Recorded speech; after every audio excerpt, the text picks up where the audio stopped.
Leadership is taking people on a journey where there's a vision, guidance and purpose. Good leaders lead with the heart as well as the head. Leadership means doing the right thing for the right reason, no matter how difficult it might be. You're listening to Leadership Unwrapped, a podcast where you will hear from people who are living leadership every day. Hi, I'm Niamh. And I'm Patricia. And we just had an amazing conversation with Anna Mai Rooney from the CSL. It was wonderful, wasn't it, Patricia? Yeah, I really enjoyed talking to her. Her knowledge, her expertise is just something else. It's huge. She had so much to say that I think is going to resonate with a lot of our listeners, definitely. So we really hope you enjoy it. I'm very taken with her commitment to improving the experience of what it's like to lead in schools and, you know, the need for our voices in relation to that. So I think our listeners are really going to get something from this. So listeners, enjoy.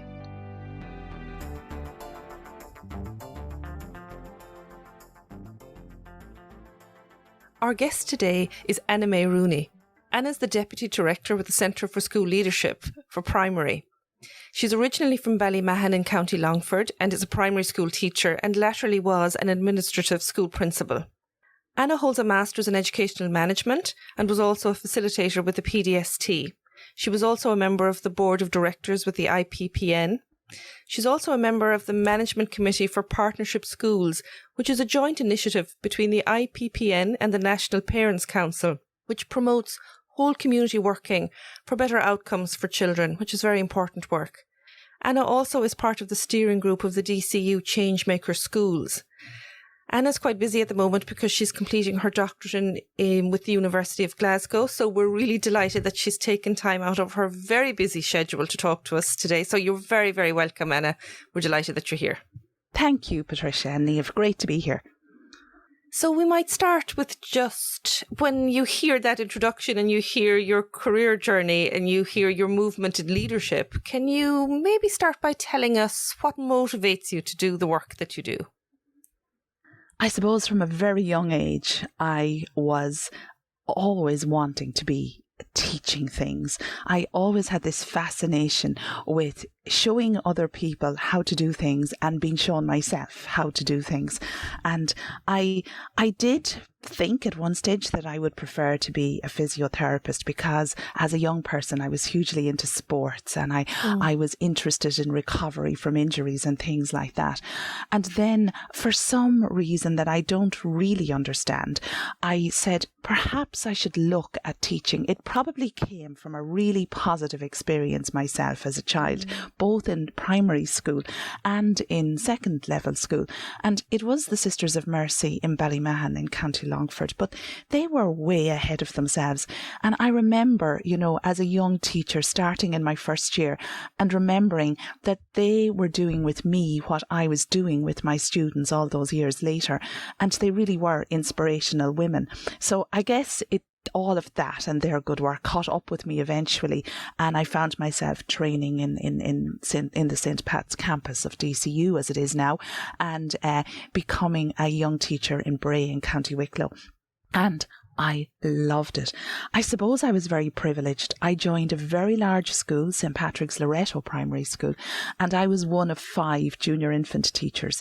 So every Friday we met and we planned for the next week, and I was the most junior of 4 others, and I was trained all over again.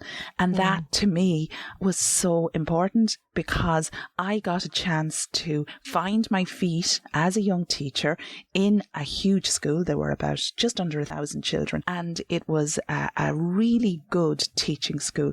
Leadership was distributed. I found myself involved in a lot of things from the very beginning, and that was where I got my mojo to do everything that I did in my later life, because I was given those opportunities to learn myself. But I do need to very briefly mention my parents, my mother, who is still a formidable woman at 85, who was always, you know, get out there, try this, try that, try the other. And my dad, who passed away in 2009, who was kind of the steadying influence and said, basically, very simply, you can really do anything you want if you're prepared to put the work in to do it. So those are all my motivations and inspirations from a very young age, but particularly too also just the basketball that I was involved in, and, the competition in that and the challenge. And I've always been attracted to challenge. So that's my early story. I think the support from home where education is valued, and that motivation piece that you can do what you turn your hand to if you're willing to put the energy into it and the work into it. I think that's a huge foundation to give to someone. So it's wonderful to hear you speak about your parents in that way. It's how I would speak about mine too. And I certainly would have felt that motivation to strive to reach your potential needs to be there for us, I think, in order for us to get the best value from our education experience. And that's what I hear you saying. Absolutely. But, and also, I suppose that what they enabled us to do, and there were 9 of us, so it wasn't easy, and I was the oldest, they enabled us to sort of get a taster of a lot of things. So we weren't a family who pushed sports very hard, or who pushed music very hard, or drama very hard, or art. It was try everything, try a little bit of everything. So when I was in primary school, I was involved in everything. And that to me was a very, very strong beginning for me, to be able to look into things and say, this is for me, this is not for me, and to be given the freedom as well. Now, within reason. I mean, if 10 lessons were paid for, the commitment was to finish the 10 lessons, but to be given that opportunity to look into things and see for myself whether, it was something that I really wanted to do or not into the future. And for that, I'm very grateful, particularly, from parents who did in the 70s and 80s have the burden of 9 children to look after, It's a different time. When you think about it from the 70s to now, it's a huge time. The change I find in my own life, being in school around that same time, and I look at schooling now, the change is just huge. Do you, when you look back at changes, what do you think are probably the good things that have happened in terms of changes of how we do what we do in schools, or can you think of anything? There's so many things, but what strikes me immediately from the leadership point of view is the whole idea of the heroic leader. And, way back then, the school principal, or the teacher for that matter, were a kind of god, and nothing was questioned. And now, of course, everything is questioned. But I think that that's positive. I mean, there were many times in the past, and we were all brought up to be independent thinkers, that, I felt that really it's things that happened to myself, to my siblings, should have been questioned more by my parents. But it was, you have to deal with this situation and move through it, and you got yourself into it, so get yourself out of it and maintain respect for the school in that situation. And now it's, the parents coming in to ask what happened, and to perhaps be more protective of their children than my parents were at that stage. And that was the culture at the time. But I would be one for seeing that as much more positive, because now the voice of the child is stronger, and therefore the voice of the teacher and the parent are stronger as well. So what I'm seeing now is a much more open space for everybody to reflect on what has happened and to have a conversation. And I think when that's done well by all the people involved in it, that it can only be a good thing. So that's one change that I would see. I suppose if we were to look at changes that are much more difficult, I know it's a very easy thing to say that life was simpler, and it wasn't. But it was simpler in the sense that what we have now is an awful lot more accountability. So there was a much greater focus on the teaching and learning needs of the children, in the past. And that has now accelerated into, all the accountability needs, which are necessary, and we have to acknowledge that. And so I think that getting the balance now in the world of education is much more difficult, because it's so easy to go down the rabbit hole of, I have to see this GDPR issue through until the very end, or I will be in trouble, versus, let's look at what third class are doing in art and celebrate that, and taking the time to do that, and the time to celebrate that teacher and what he or she is achieving. And that is the challenge that we are in at the moment. How people in education have started to double job and how it's time that somebody did something about that.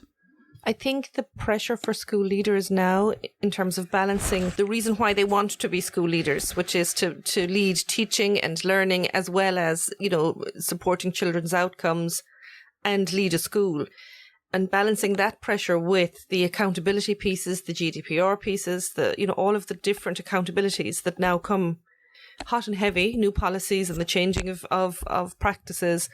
It's quite a striking balance to try and achieve for one person. You mentioned the heroic leader concept at the beginning, which we've thankfully moved away from, we hope. But it certainly feels like you need to have a lot of that self-management to be able to do that role effectively and try and balance the original reason why we want to lead, which is to lead teaching and learning in schools. Yeah, well, it's the difficulty and challenges of time in that space, isn't it? When you're thinking about balancing all the duties that you have to do as a school leader, when you have all of that accountability piece, the paperwork piece and the admin piece, and then the heart of the leading teaching and learning as well, it's a huge challenge. It's a huge challenge, and I have always lent towards the positive and towards the glass being half full, and more I'm seeing that this is becoming almost out of the reach of school leaders. And I hear it from them all the time. We would have in the system the most wonderful school leaders who are so dedicated and committed to the role and have been for years during their career as teachers through to middle leaders and as principals and deputies.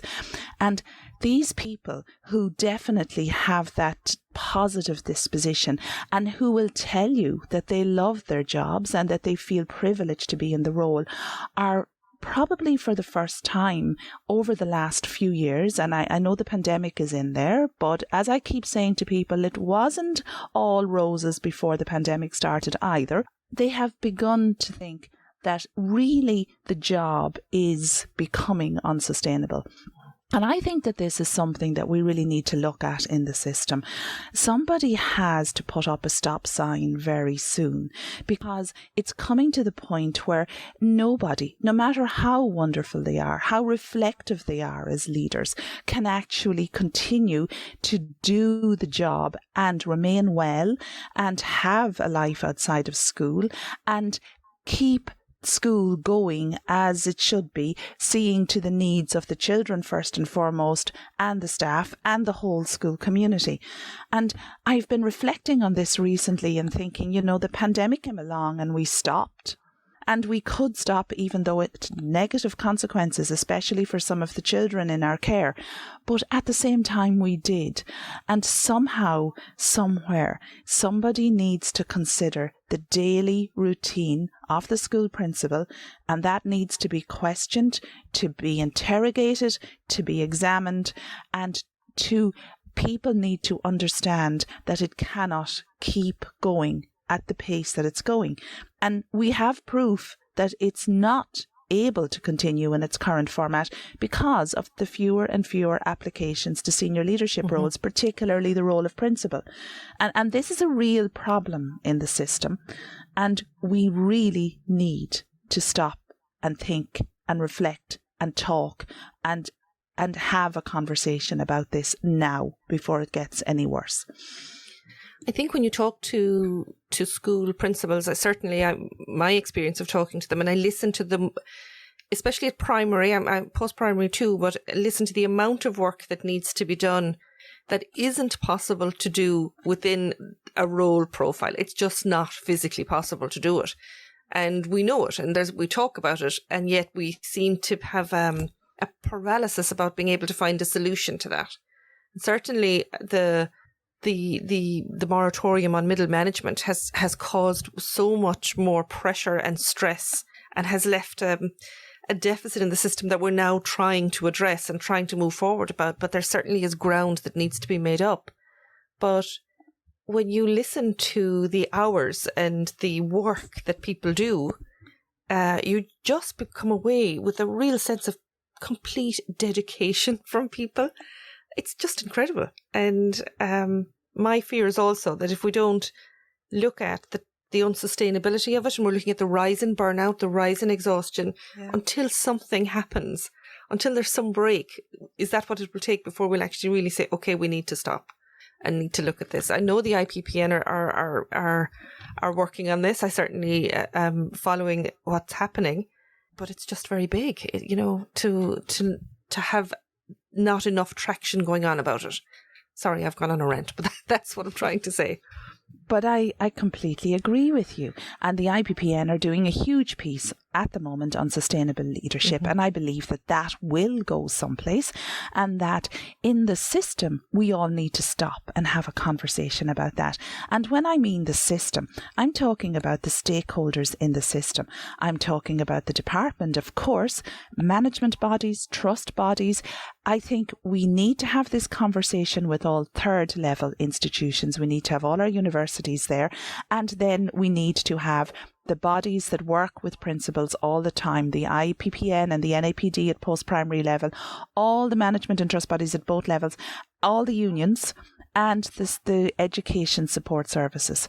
And all of this needs to happen. There needs to be a forum on education, and there needs to be a very serious conversation about where we're at, how we've got here, all the good that has been done, and how we need to go carefully forward. And you mentioned their dedication and commitment.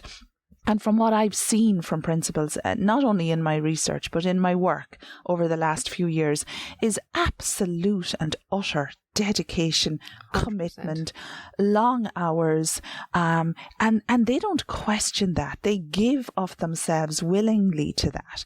And in our work in the Centre for School Leadership, they add to that by becoming mentors for newly appointed principals. So think about that. They're running schools, but they're supporting somebody who's beginning in the role. And this has been so powerful and has got amazing traction in the system. And it's the first more formal mentoring system in the country. And there was actually very good work done before that with informal mentoring. But I suppose it took the formal stamp to make it really work, and it has done so. And newly appointed principals are reporting on how beneficial it has been to them as they begin in the role.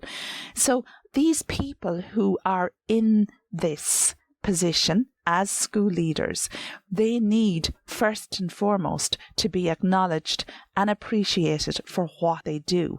And that's where the conversation needs to start with, followed by now what can actually be done to assist you. And you said, we seem to move towards the point and then it's so huge and then nothing can be done.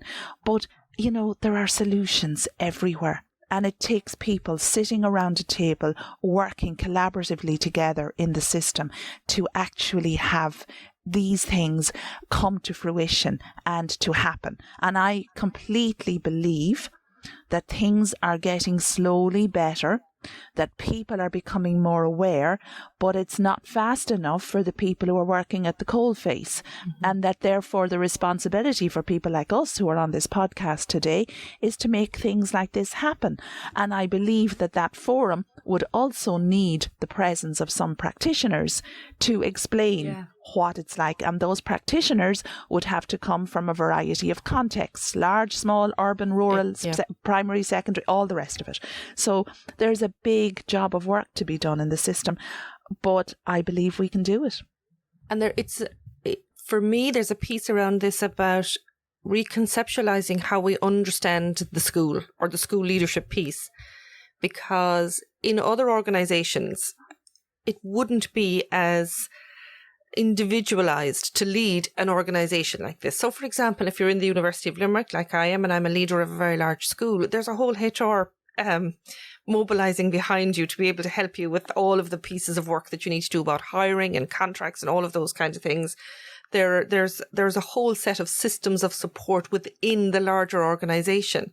But the school leader is very much on their own to some degree. There are supports, and I'm not saying that they don't exist and that they don't tap into them. Of course they do. But when it comes down to it, we don't see the organisation of the school in the same way as we see the organisation of an industry or higher education or something else. And I think we need to start the conversation that requires that same acknowledgement and recognition that it's a workplace in the same way as where we are in the university or if I was in Dell. And that in itself would change the expectation and the weight that's on the people who are working in that place every day. Yeah, and there's a dynamic there, I think, as well, about, like, we speak about the move away from the, you know, heroic type of leadership, but if you're in a school then, and as you say, Patricia, it's different to another type of organisation, and if you feel that the road ends with you, and that's something that I've heard, you know, from speaking to principals in my research, there's a dynamic there between those two pieces as well, I think, that's worth the conversation. Yeah. It would require recognition, really. Yeah. And then it requires mobilising structures to put them in place for schools. There's resources required for that, but they're needed. So, and recognition comes first, and an understanding that now we have got to that level of accountability in schools, which did not exist before. Obviously, there was always some level of accountability, but we have now reached a level that needs these structures and resources, just like the private organisations, just like the universities, and that cannot all be done by one person, even with. And this is why I'm a bit concerned at the moment. I know extremely collaborative leaders, people who are really working as with the team in their school. They are distributing leadership to the very best of their ability. And yet, even with that and with everybody working together, it certainly has improved things, but the work is still endless. And there are all sorts of situations, and we won't get into them here, like developing schools where there are very small numbers of staff trying to build up a school gradually over time. There is the huge, huge problem of school buildings, and it's a celebration when a school gets the go-ahead from the department to build on or to develop a whole new building. The amount of work for the school principal in that is absolutely unbelievable, and it becomes a whole extra piece of work for a year on top of everything else that has to be done, even though it's really good news for the school. And there are all these situations that make school exactly similar to every other place of work. So you make a really good point there, that we need to make sure that school principals are supported and all teachers in schools are supported, so that their focus on the needs of the children is not being taken away or moved to, helping out at things that should be done by other people. When I talk to my friends who are school leaders, and those that are primary school leaders, I don't know how many times I've said to them, I'm really worried about you. I think you need to get rest. When we're especially coming into the end of the year this year, there was at least 2 that I was so worried about their health, because they were working so hard doing exactly the type of things that you're describing. So there was a new building, or there was something else that was going on top of all of the other work. And I don't think they're unique. I think there's quite a few of them out there, so that would worry me hugely, I would say. And then I look at if you were in another organisation and you were going to have to do a new building, for example, you would have project managers, not just the project manager who's the builder, but you'd have a project manager within your organisation making sure that those deliverables happen. It wouldn't land on the shoulders of the managing director, for example. So it's a curious one. It's about the role of the school leader. And, it has never really been defined. And it can't be currently, because there are so many parts and sections to it. But the role should be the starting point for discussions on how to improve things going forward for the principal and the deputy as well. So what we need to do is safeguard this role into the future, so that the very best leaders can develop themselves from teachers to middle leaders and into senior leadership positions, and all the professional learning in the system can support that development. And the reason that it is not, I suppose, it is successful to a certain extent, but it is not encouraging enough people forward, is because of what we're discussing. So we have a real responsibility now to see how this can be safeguarded. And I'm using that word because, they use it in relation to child protection, which obviously has all its own important points. But what I'm trying to say is that we need to make sure that this role of school principal is nurtured and minded, because if it's not, people will stop aspiring to it, they will stop applying to positions, and the best people will not end up in there going forward. Mm-hmm. And schools are currently struggling with recruiting new principals, with recruiting people to take over when principals step out for secondment or even on maternity leave or sick leave. There is a constant struggle there to actually encourage people to step up. So that basically means that there is something intrinsically wrong. And that is, I suppose, the strongest point we can make. Why are people not willing to go for this, step up to it and do it, even for a short period of time? And I had a conversation recently with somebody who stepped up to it and really enjoyed it, but was very glad that it was for a limited period of time. And again, it's the same message. Why were they happy to leave it? Why did they not say things like, well, I kind of wish that the principal wasn't coming back in a way with no harm intentioned to him or her. I'd love the privilege of staying here for another while. No, it was, well, I've done it. I've survived it. And now it's time for me to return to my normal job. So we need to look at this and ask ourselves, why is this happening? And we have the answers. It's too complex. It's too challenging. It's too much for one person. And when you see the very, very best people who are leaders being severely challenged, then you know that there's something wrong. And in the piece of research that I've just begun with my doctorate, this is coming up more and more. Very positive, optimistic, strong, dedicated, committed leaders who are saying, I'm struggling big time. So there's a very big message there that needs to be looked at now before things get worse. Yeah, I think there's two pieces to it as well. There's that piece where you're saying that people don't want to take up the job because of these exact reasons that we're talking about, but there's also the piece, and I know I've spoken to people who have said that they're in the position of a school leader, but they're not getting the opportunity to do the work that they went into the position for because of the fact that they feel stretched in so many directions, or that they feel that they're not doing the job to the best of their ability because of that fact that they're being pulled away from it due to the complexity of the role. So I think there's two parts to it. There's people not wanting to take up the position and the challenges around that, and there's also, how well you can do the job when you are in the position if you are feeling that strain and that pull. Yeah, it's very hard to think strategically when you're flat out doing, the interrupt-driven practices, I call it, the stuff that you have to get through every day. So getting that time to work strategically, that's why the team that you build is very, very important. I was thinking as well, it's interesting the point Niamh brings up about being pulled in all of these directions. And, immediately your thinking goes to the teaching principal at primary level, who is teaching a class all day and has to do everything else as well.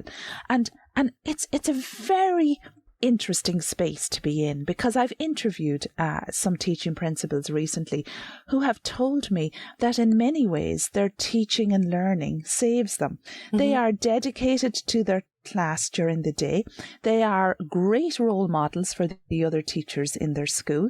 They can try out things in their classroom. They have complete authenticity, and they are very, very dedicated teachers. Now, of course, they say that they're double jobbing and that the rest of the work is so onerous on top of everything that they're doing within their classrooms. But I'm getting a sense of, particularly since they were granted the 1 day a week since the pandemic began and ever since, that there is a sense that because they're teaching principals, they are enabled and empowered to teach all day, every day, and their doors are closed to unnecessary interruptions and all the rest of it. It's an interesting space, knowing full well that they are doing two jobs and that that's unsustainable as well. So there are all sorts of variations. And, we speak about context, and context is so important when you're speaking about leadership. And I have spoken to so many principals recently, from the huge schools of 1,000 children to the principal who has maybe 24 children in their school, and everything in between, if you think of Gaelscoileán and special schools and hospital schools and all the rest of it. And so then context becomes key to everything you do. Context, culture and ethos. And when principals are sitting together and having a conversation, all of these different context, cultures and ethos come out, and having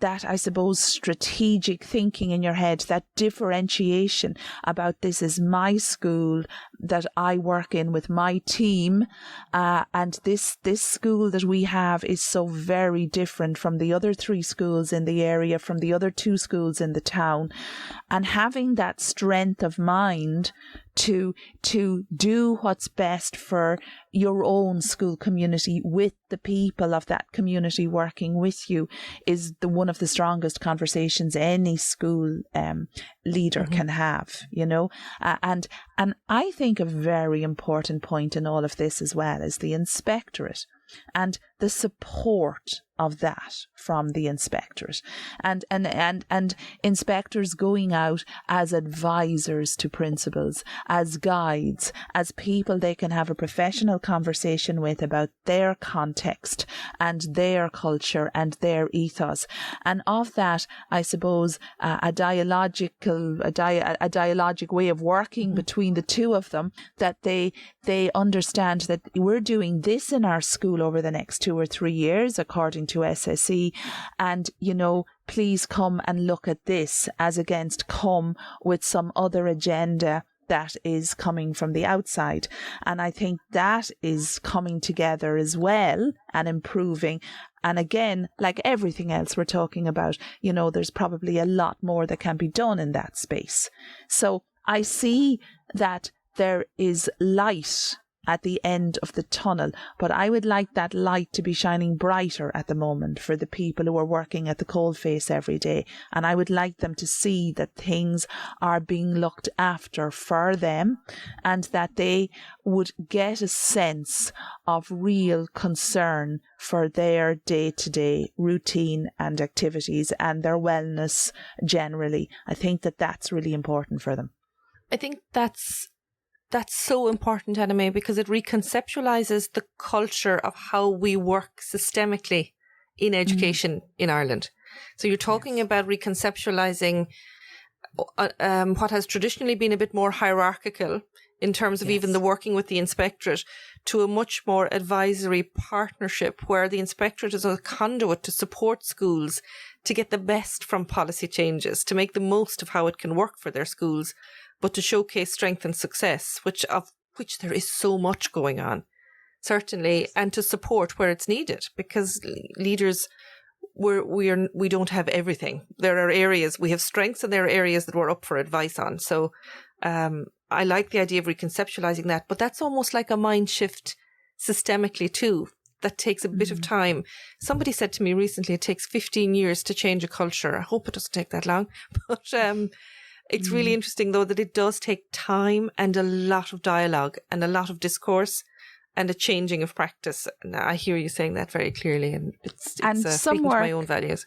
Yeah, some work has already been done. So when you say 15 years, I think we're less than that. I think we could make great moves in 5 to 6 years. I think that the inspectorate is already working towards this, and I believe the system is already working towards this, and I think there are lots of similar conversations going on everywhere you are in the system around leadership. But what I think is needed now is more of all of us coming together to work together to bring this forward at a faster rate. Yeah. And I really believe there are possibilities and opportunities there now, even from the integration of the support services that CSL is involved in currently, and the fact that all education support services are going to be within one unit, if you like, from the 1st of September 23. I think the more collaboration and cohesion that there is in the system, the better it will be for schools and school leaders and teachers. Yeah. The moving parts need to talk to each other, and I think that will do that. It should do that. That's the vision, I would imagine. Yeah, absolutely. I think COVID has brought some of these issues that we're talking about today to the forefront of people's minds as well, to some extent. Like, COVID is obviously hugely challenging, but a lot of the things we're speaking about here are issues that may have been there before COVID as well. And it's just the sheer overload that happened during COVID that I think it's starting to bring these things really to the forefront, making now a brilliant opportunity to push this idea forward at a faster rate, as you say, Anna Mai. And you make a very good point about COVID, Niamh, but I'm a little bit disappointed actually with what has happened since COVID. I don't want to say went away, because it obviously hasn't gone away, but since all of our lockdowns and our restrictions were lifted, it just seemed to go back immediately. And schools in particular felt, well, we didn't have graduations and we didn't have concerts and we didn't have, so now let's put it all on together. And I suppose there was an expectation from parents and from students and from everybody to have this happen. And what this caused, over the second half of the last academic year is pure exhaustion, because principals, deputies, teachers, they kept things going during the pandemic. Let's face it, they worked wonders and miracles with very little. And they managed it, they worked through it, they achieved it, and then when things began to improve, things got extremely busy. And there was, if you want, an unwritten expectation that things would move forward again as normal. And in many ways, you could say that teachers and principals are their own worst enemies, because what do they always want to do? They always want to do the best for their students, their children, their school. So they wanted to put on everything that had been missed over the previous 2 years, but that left them in a really exhausted state. And I think it would be, just not right of us not to acknowledge that today. The sheer levels, and you did mention it, Patricia, earlier, the sheer levels of tiredness and exhaustion that we all experienced from school leaders and teachers by the end of June this year. And, I just hope that the vast majority of them can just completely leave school behind. But unfortunately, I have spoken to some who are unable to do that. And again, it's because of summer works, July provision, school buildings. There are things that cannot be left over the summer. And that makes the summer shorter. And it's really imperative this year. It's really important that people go back to school rested, because it's another year will start with more challenges. And I think, who was it? It wasn't it Dewey who said arriving at one goal is the starting point of another. And that's typical of school. One thing is achieved and you just move on to another. So I feel, very strongly about this, that we need to acknowledge this and we need to wish them rest over this summer period. Absolutely. Anna Mai, can you talk to me a little bit about what you think the success of the mentoring that the CSL has been involved in? Tell me what you think the key successes are there. I think it's fantastic for principals, but do you want to tell us a little bit about it? Well, I suppose we've been very lucky in the sense that we have, given all our data on it to Professor Christine Ford, who is Emeritus Professor in the University of Glasgow. And she has compiled a paper on it. And we are absolutely delighted with what she has found. It has been a huge success story. And some of them, I'll just go through one or two of them with you. One of the things is the learning for both sides, the reciprocity, I suppose, of the learning. Yeah. The fact that mentors are getting as much out of it as mentees, and that the mentees are bringing new life to the work of the mentors. They are saying, well, in my school, I'm trying this, and the mentor is learning from that. The fact that the mentees are getting a lot of emotional support from the mentor, this is a burden on mentors, but it is something that's very important to the mentee from the point of view of affirmation of their practice, of the ability to just check something. Am I going along the right road here? Of the building up of confidence of the mentee. And that is something that they speak about over and over again, that building up of confidence. We had mentor training in March and May of this year, and it was 39% of the primary people and 38% of the post-primary people were former mentees themselves. And that was the first time mentees could be trained because of the pandemic, and because you need to be in the position 4 years before you can become a mentor. It was the first time that mentees could train, because we only started in 2016. So because of that, that gave us such a boost that these people appreciated the service so much themselves that they were actually back to be able to render this service to other newly appointed principals who came along behind them. Brilliant. So all in all, a real success story. But behind that, I mean, it's fine to acknowledge the success of it, and we in CSL are very proud of it. But behind that is really, the sweat and the tears of the people who are giving off their day to phone or to meet with a newly appointed principal in the middle of all kinds of things happening in their own situation. And I believe that this is something that's not acknowledged enough in the system. There is no payment for mentors, and indeed mentors are not looking for payment, and that is not something that CSL is advocating for at all, but just acknowledgement of this fantastic voluntary work in the system is something that just needs more sound and more vision, and we'll be working on that going forward in CSL. I think it's a fantastic initiative. I think every newly appointed leader can do with a mentor. It's about getting the right fit, isn't it? It's about having the right fit between the mentor and the mentee. But certainly for most, it's that affirmation piece to know that you are thinking strategically. You mightn't think you are, but you are, or there are other ways, more easier ways of doing it. We don't have to always reinvent the wheel. All of that is quite important, I think. And the feedback from it is just super. It's just absolutely super. Everybody speaks so highly of it. So fantastic initiative, I think. Yeah, and it works really well when people in similar contexts are matched together, particularly, special school with special school, Gael school, all the rest of it, and small school with small school. I think that works very well, even though there is learning also from a mix of contexts. And that's also an interesting space, because sometimes we run out of people in an area to help somebody in a very small school or somebody in a very large school. And the cross learning between, somebody from a large school working with a small school is also interesting, but it does work best when people are matched from similar circumstances. So we will be, that paper will be on our website, but it's really worth a read, because it shows all the many benefits of the mentoring support in CSL.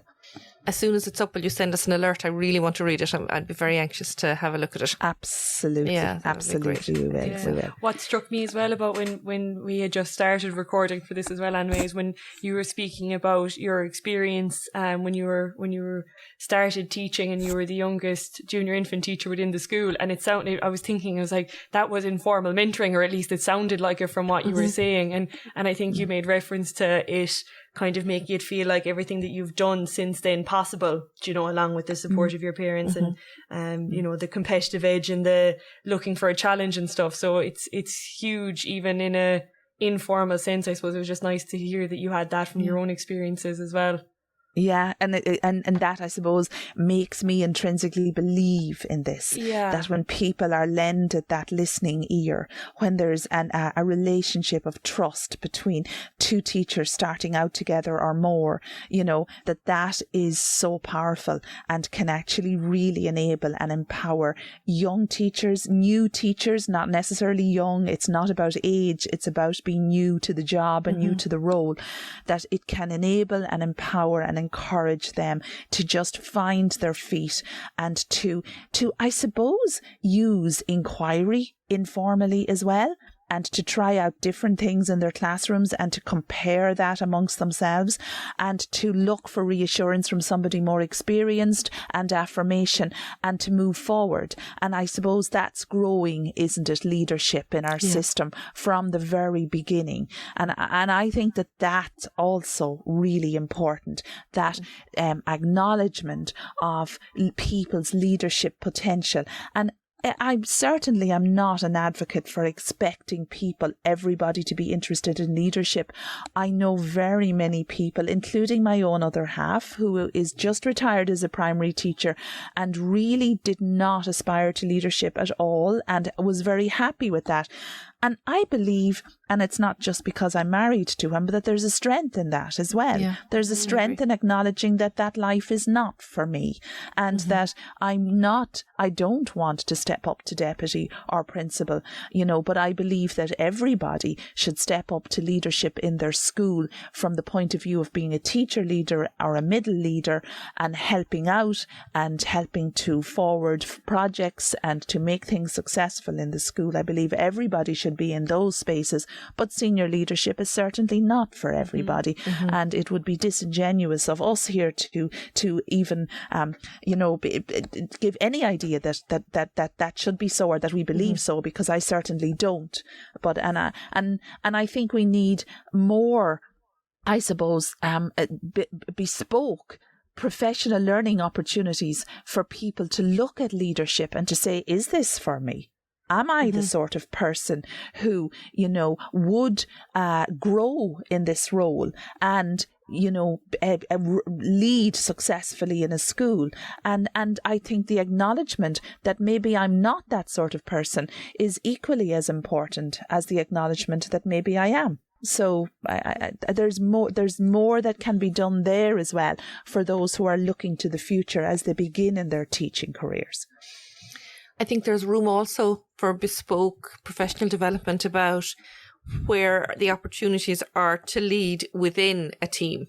So, we sometimes don't see that we're leading something. We might be. So we might have taken responsibility for bringing in some initiative into the school, an Erasmus initiative for something, or something else that we might be doing, which might not be a senior leader role, but I'm leading and I'm bringing an international perspective into my school and into my colleagues.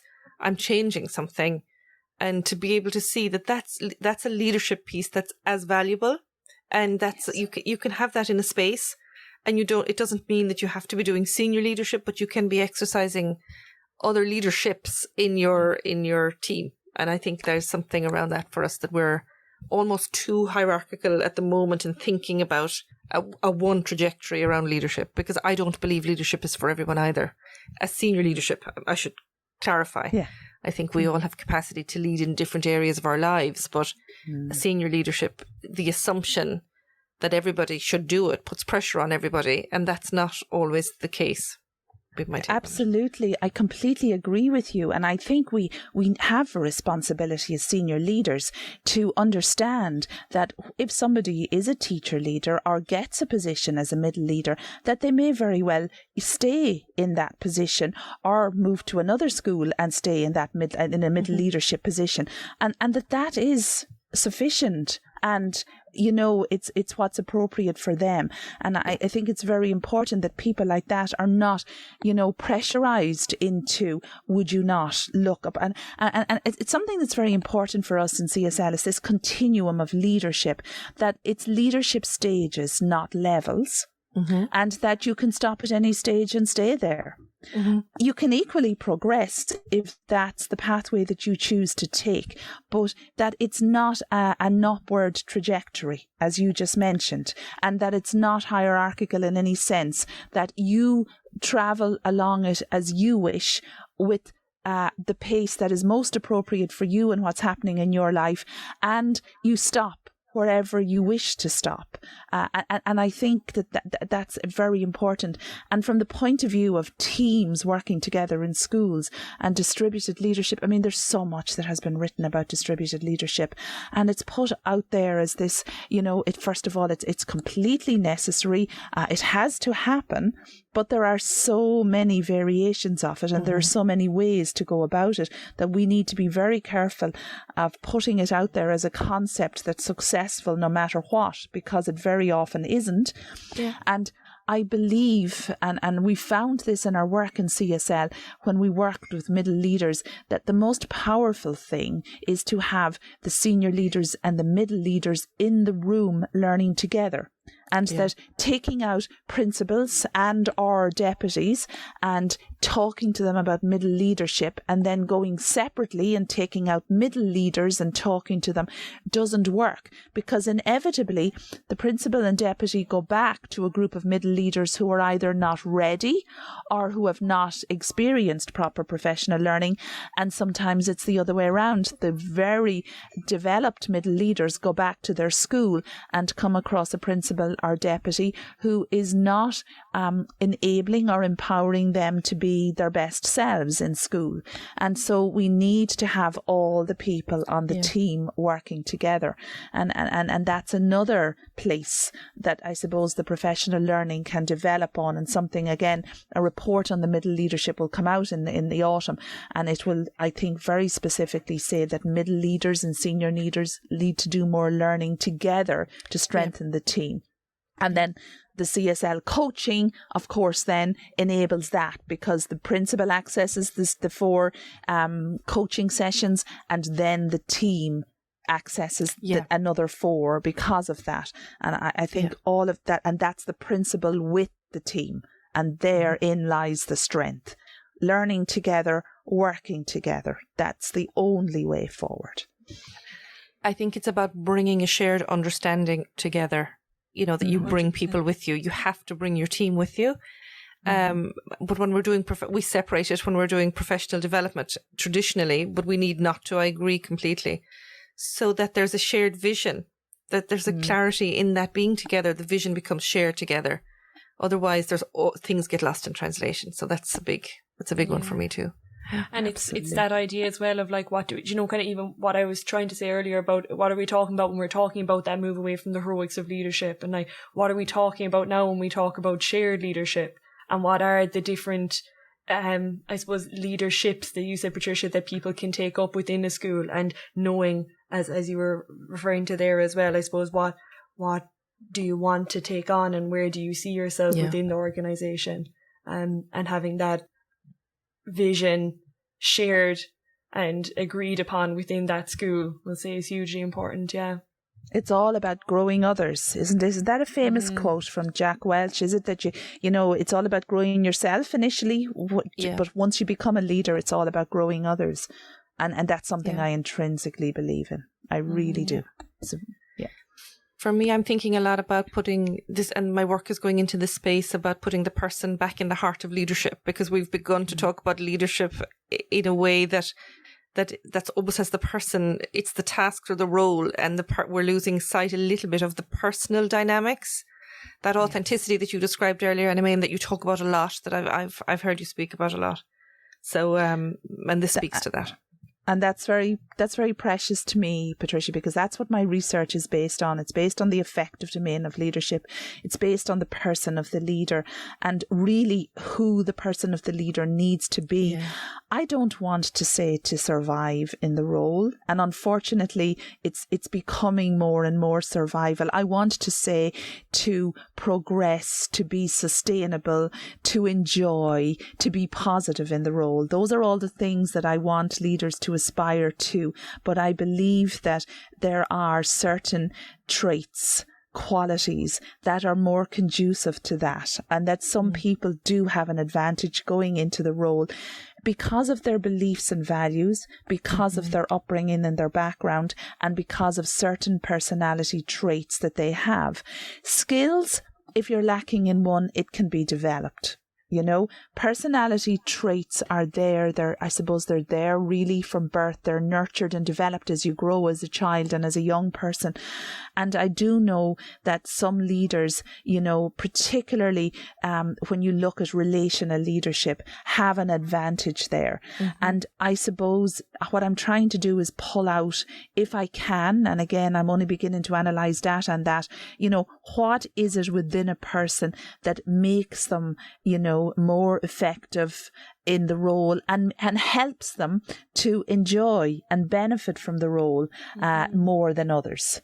And it's becoming very interesting, but the title keeps changing. So let's see what comes out of it at the end of it all.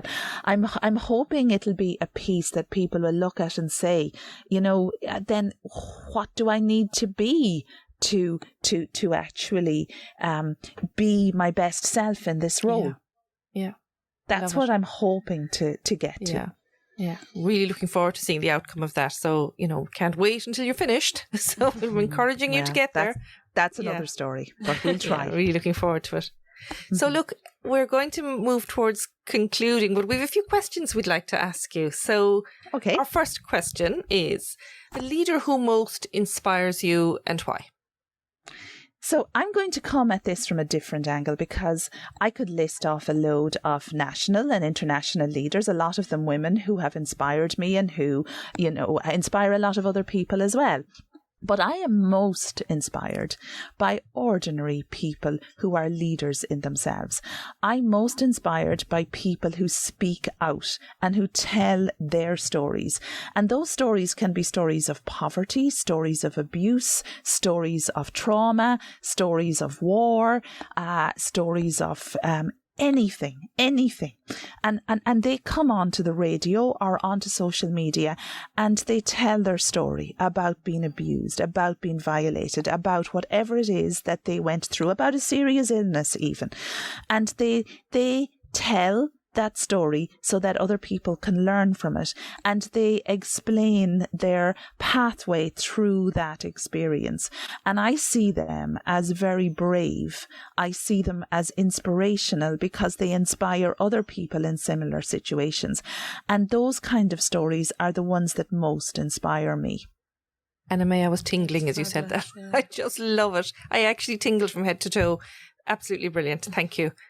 One thing in your leadership journey that you would do differently with the benefit of hindsight? I suppose I would have been known as a very enthusiastic, committed leader, and I was excited in my role. I actually lived this Dewey quote that I said, that I spoke about a minute ago, arriving at one goal is the starting point to another. And I think I would have slowed down a little bit if I was to go back into a leadership role. I would be more reflective. I would give people more time, and I wouldn't expect as much of people as I did in the past, because I now truly understand that people have very complex lives, even when on the outside they don't appear to. And my life learning is that people need time and space, and you never ever know on any one day what somebody is feeling, what they're experiencing, and what is annoying them or what is making them very happy on that day. And they need space for that too. So therefore, for me, it's just, I would definitely be a more reflective leader than I was in the past. And I would take more time with the various things that came along our way to the school. But I'm also in the very lucky position to be able to say to both of you this morning that, you know, I wouldn't change very much about my journey from being a child to where I am now and all that happened to me in education in between. I really am delighted to be able to say that I've been very privileged, and I'm very grateful to that, for that, you know. It's a great blessing. It really is. Some new school leader starting out, one piece of advice, one little gem that you'd give to somebody who's aspiring or starting out? What would you? I would simply say to them, believe in yourself. If you think you can do it, you absolutely can. So believe in yourself and believe in what you have, your ability, your learning so far, your experience. Bring all of that, keep it with you to carry you forward.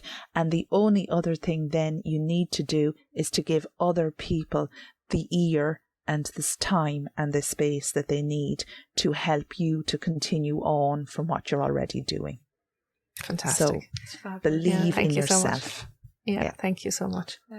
Anna Mai, it's been fantastic talking to you this morning. It's been such a pleasure. And it is. While I know we've spoken a lot about the kind of the current challenges for school leaders, I hope if there are any school leaders or teachers likewise listening, that what they're hearing is, you know, an appreciation and an admiration for their just continued hard work and commitment and everything that they're bringing to the job. And I suppose hopefully hearing a willingness and a hope that we can help to make the job more sustainable for them going into the future, and for them to do all those things, look at it positively and flourish, and all those things that you mentioned, Anna Mai. So I hope that's what's come across in the conversation this morning.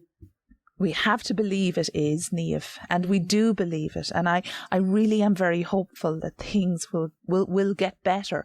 But I think what we really need to do is speed that process up a little bit. And, you know, we will all do our best to do that, because the people in school, teachers, leaders, deserve it more than anything. They deserve it so much.